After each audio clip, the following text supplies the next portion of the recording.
Hey guys, it's Pep here with another episode of The Sentinel. Today is the next installment of my A to Z series, and it's the letter H. And today, the letter H stands for Havana, Aramis Havana.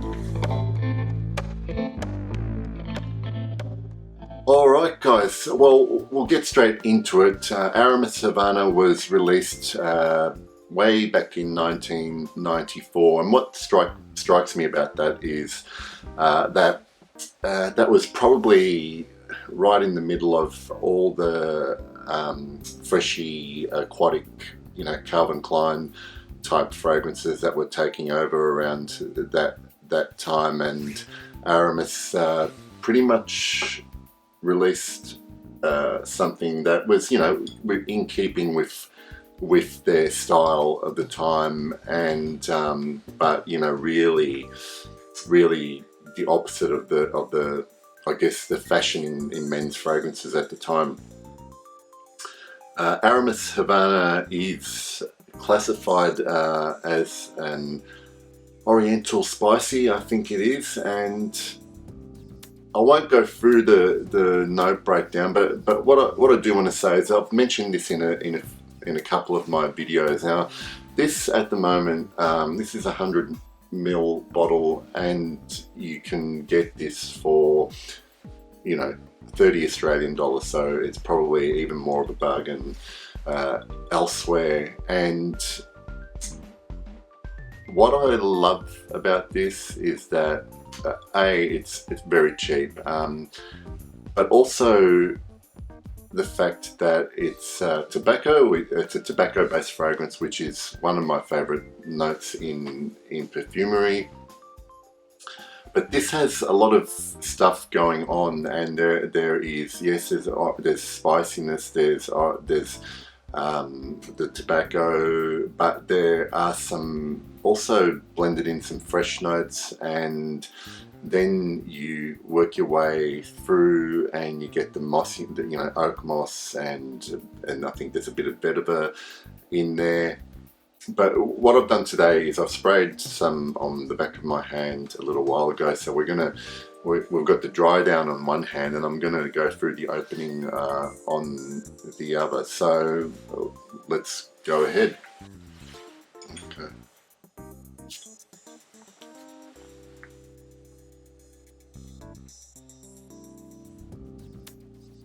So straight away, there's there's definitely some greenness in the opening. A little bit of citrus as well. Now I know that there is some kind of citrus top note, and in terms of the green, so something herbal is going on there. But it's lovely. It's not too sharp. It's definitely basically a blend of green and citrus in the opening. But it doesn't take long before it moves into the heart, and then you start to get a bit of I think it's carnation, the florals that are listed in the mids there, and the tobacco starts to come in as well. And to me, this is a kind of dry tobacco, definitely not a sweet tobacco like you find in a lot of other tobacco fragrances. There's probably a little bit of cinnamon in there as well.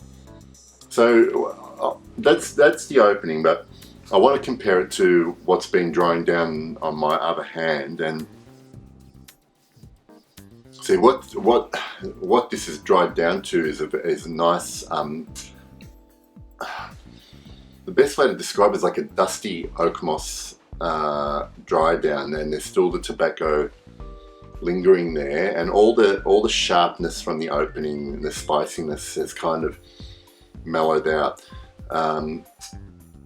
So it's a lovely It's a lovely fragrance. There's elements of fougere type fragrance in here, but you know, definitely sort of with dominant tobacco and spice. I think the spice might be.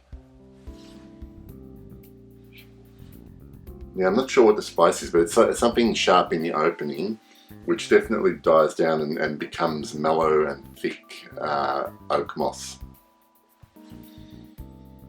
and tobacco. So what I like about this is that it changes for a value fragrance. There's obviously not a lot of money spent on the bottle and the packaging. I think Aramis have kind of standardized all their line to, you know, being the same shape bottle, and it's just a sticker on the front.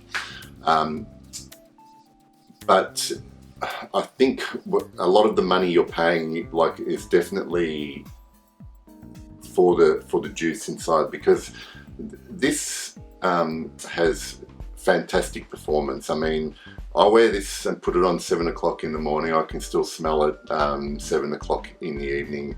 It's really nice. You don't have to overspray this as well. In fact, I probably wouldn't recommend it.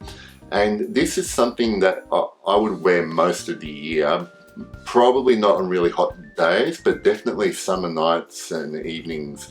I would wear this definitely. And you know, it's probably wearable on most occasions. I probably wouldn't put it on for something formal. I don't know. I guess I just don't think it's as refined as other fragrances. But Aramis Havana, if you come across it, give it a go. The only con I would have about this fragrance, Havana, is that some of you younger guys might find this a little bit dated or not feel mature enough to wear it. That might not be your thing, but by all means, if you are a younger guy and you love that type of fragrance, give it a try. If you don't like it, I'm sure you'll find someone who'll take it. That's Aramis Havana, and I'll see you next time.